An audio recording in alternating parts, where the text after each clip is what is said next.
Milyong-milyong pisong halaga ng mga bakal, inodoro at iba pang produkto ang pinagsisira ng Department of Trade and Industry. Substandard kasi ang mga ito at walang kaukulang markings na kailangan para matiyak na ligtas para sa mga mamimili. Nakatutok si Dano Tingkungko.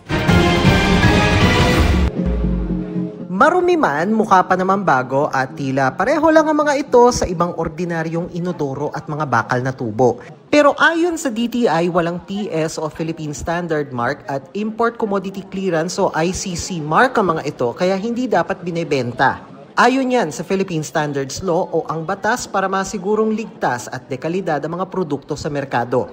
Kaya ang aabot sa 4.6 million pesos na pambenta sana,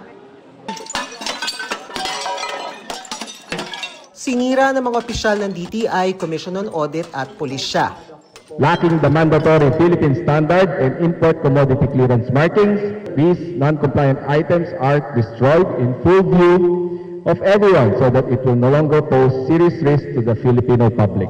Ganito na karami ang nakita naming winasak. Pero sa lagay na yan, 1% lang yan ng iba pang kinumpiskang substandard at illegal na gamit sa buong bansa na winasak din. Delikado po ito sa ating mga namimili, consumer. Unang-una po, naloko sila sa kanilang pinambili ng mga inodoro at mga bakal. Pangalawa, delikado po sa kalusugan at sa ating mga infrastruktura.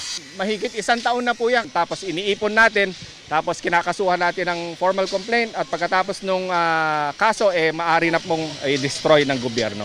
Paalala ng DTI, importanteng dekalidad ang anumang construction material, lalo't sa gitna ng mga banta ng lindol.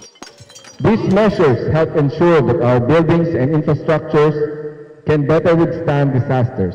We cannot predict, let alone prevent earthquakes, but we can reduce our risk by making sure the materials we use are safe and compliant. Para sa GMA Integrated News, Dano Tingkungko, nakatutok 24 oras.